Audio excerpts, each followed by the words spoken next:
We play and call it work.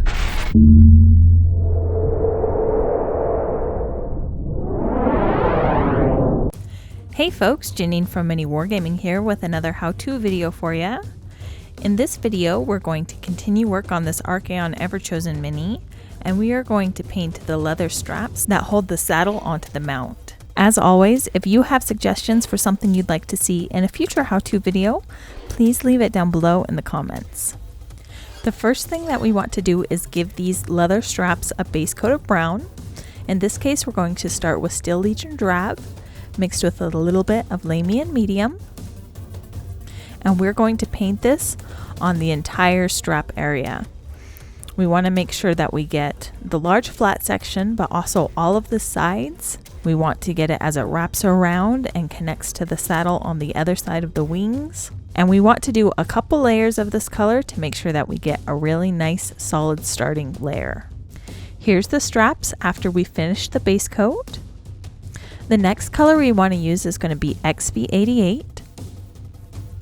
This is also mixed with Lamian Medium. And we're going to apply this to the middle of all of these leather straps. We're using this color because it's a really nice bright brown.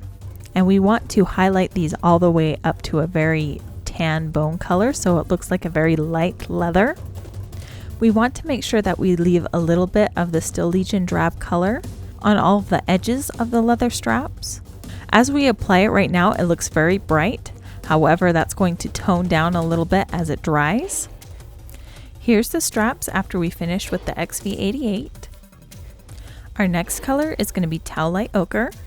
This is also mixed with Lamian Medium.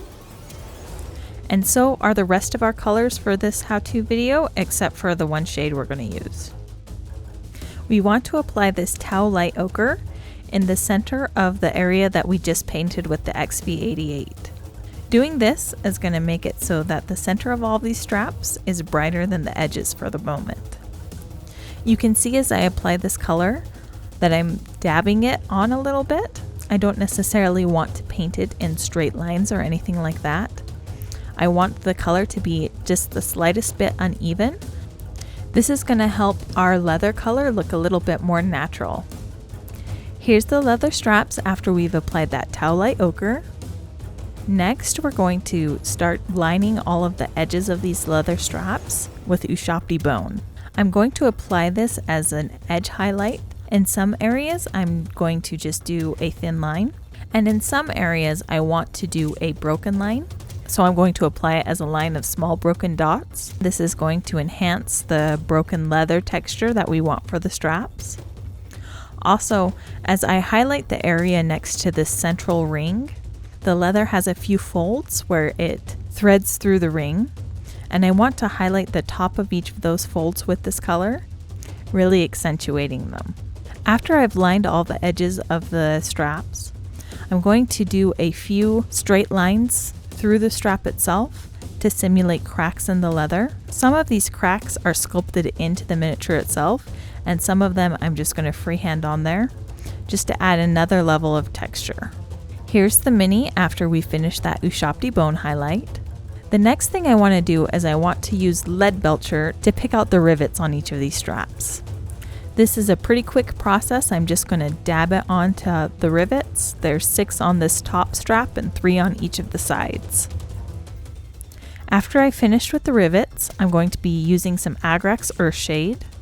I want to apply this shade on all of the rivets, on the folds of the leather right next to the central ring, and in the middle area of each of these straps, avoiding the area that we just highlighted. This is going to darken our browns. It's going to accentuate some of the texture that's sculpted into these straps, and it's going to blend our browns together a little bit by tinting them all. I'm also going to take some of this shade and do a few stripes just like I did with my Shoppi Bone color, so that I have a few cracks that are dark as well as light. After my Agrax Earthshade highlight, the next color I want to use is going to be Screaming Skull. I'm applying this by dabbing it into a few areas that I feel need a final pop of brightness. I don't want to apply this as straight lines. I want to apply it in small dots. just so that it continues to break up our color and make it look jagged and cracked. I'm going to be applying more of this color on the top edges of each of these straps, since that's the area that would be in the most light. The last thing I want to do is take a little bit of Runefeng steel and do a very small highlight on the top of all of these rivets so that they stand out from the rest of the strap. Alright, after that steel highlight, the straps are complete. Thank you so much for watching. If you'd like to see more how-to videos, I have another one where I'm going to paint Archaon's sword in the MiniWarGaming Vault, and the link down below in the description. If you don't already have a Vault membership, you can go ahead and click the link, sign up for a 7-day free trial, and get access to my video as well as hundreds of other videos in the MiniWarGaming Vault. So go ahead, click the link, start your free trial, and happy wargaming!